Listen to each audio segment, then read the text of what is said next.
without understanding the institution left over from the Cultural Revolution, people would not understand China's economic reform, because the whole thing started from the inherited institutions from the Cultural Revolution.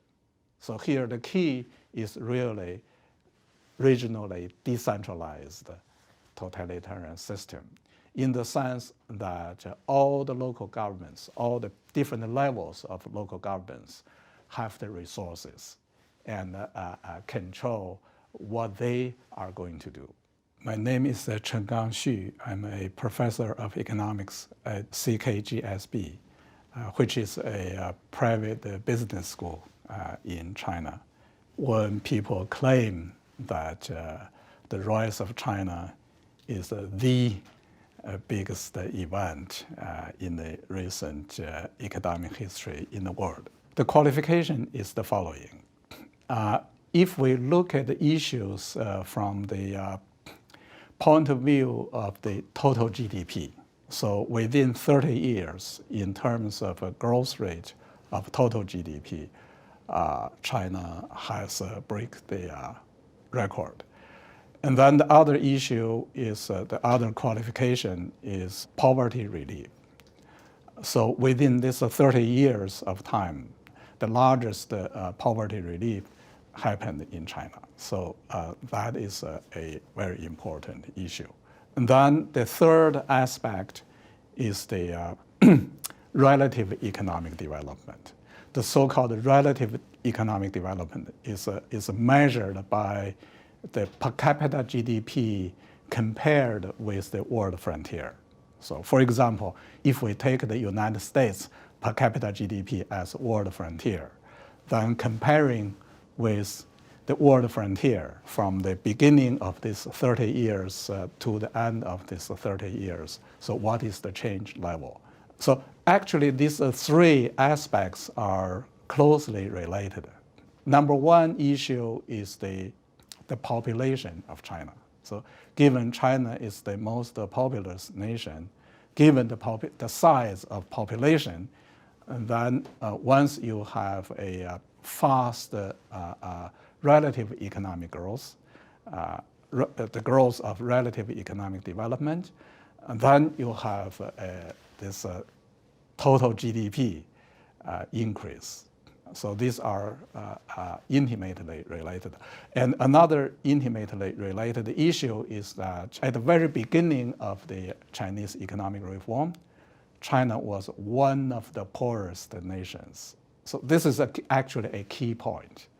So when the reform started, if we are talking about relative economic development level, China was about something like 1/20th of the US level. So that's significantly below the level of the average Africa per capita GDP. We are talking about such a very, very low level. So it's a desperately poor.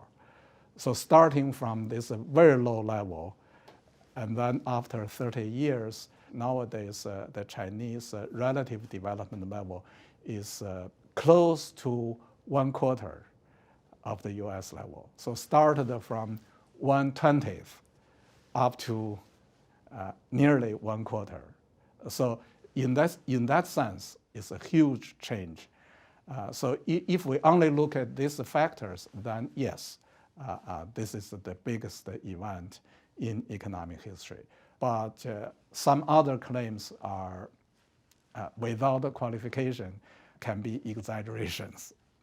So when people talk China as a superpower, for example, if we look at the per capita GDP level, it's less than 1/4 of the US level.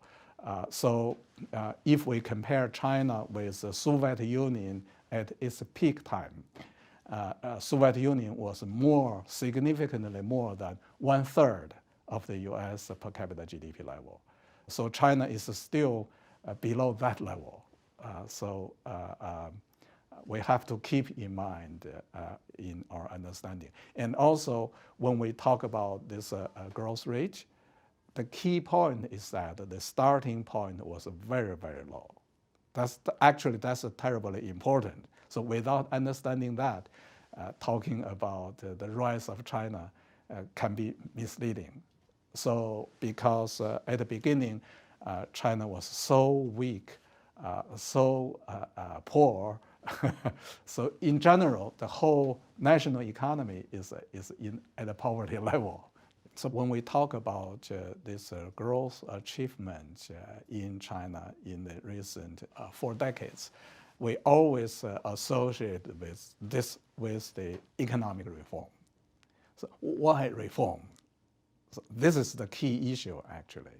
So at the beginning of the establishment of the People's Republic of China, the Chinese per capita GDP level relative to the US level was 1 of the 20th. When the reform started, the level is about the same. The relative development level is slightly higher, but it's so marginal, so basically we could ignore that. So in 1950, the level was 5% of the US level. In 1980, it was 6% of the US level. So basically, there was no substantial change in the first 30 years of the People's Republic of China. So then, why reform is so important? It's so clear that before the reform, basically there's no catch-up.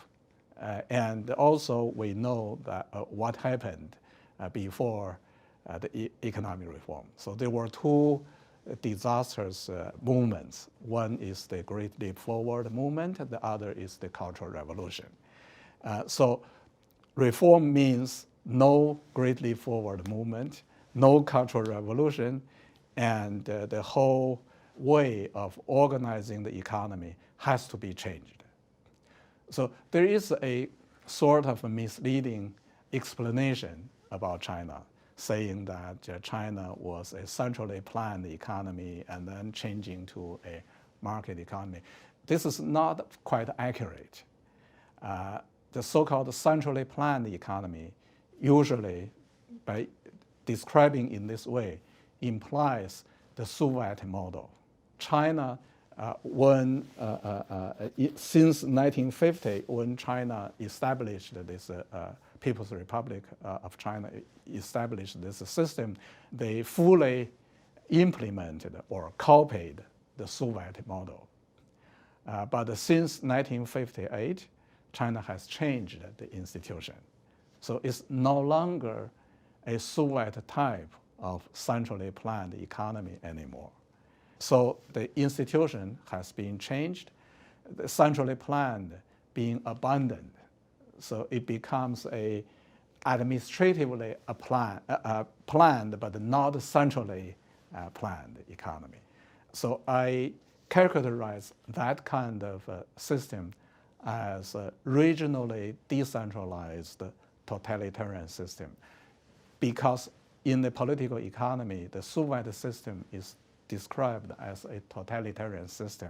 China changed that a little bit in terms of administration. So although the whole economy, the overall society is governed in a totalitarian way, but in terms of administration, in terms of resource allocation, is regionally decentralized in the sense that the local governments control substantial amount of resources and they manage their local economies. So based upon this institution, so there are 2 waves of changing from the Soviet system into this kind of a Chinese type of administratively planned economy, which I called regionally decentralized totalitarian system. So based upon this kind of institution, at the end of the Cultural Revolution, the economic reform started. Then in the earlier decades of the economic reforms, the major strategy is regional competition. So this so-called regional competition is qualitatively different from market competition. Here, the competition is not in the sense of a profit maximization. It's not in the sense of competition in the market. Instead, these are a sort of a tournament competition that the local governments are ranked. So they compete for ranking. They compete to become number one. So for example, within a city, you have several, about 10 counties, and the counties within the city, they wanted to become number one.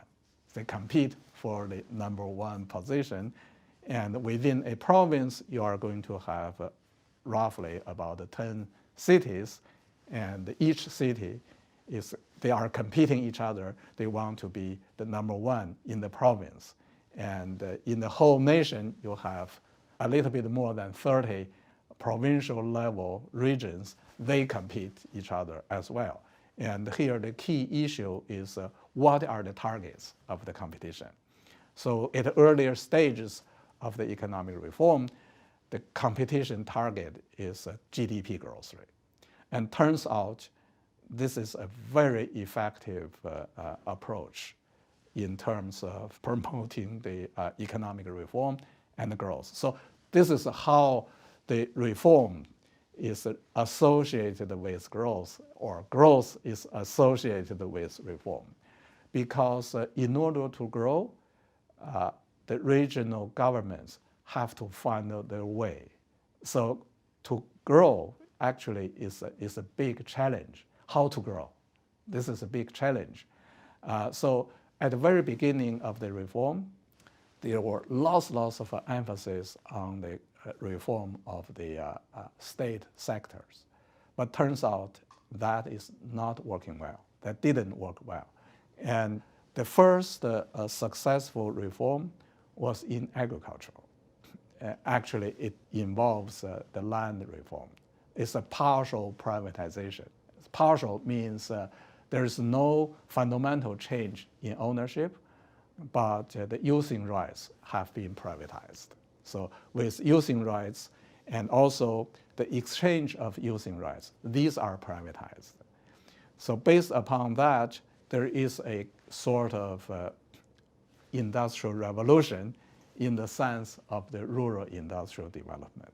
So at a very early stage of the economic reform, most of the growth actually occurred in this area, the so-called township village enterprises.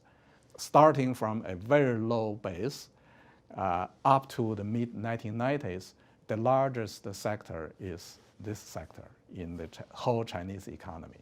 And that actually is also the base for the private sector when the private sector became partially legalized in the 1990s.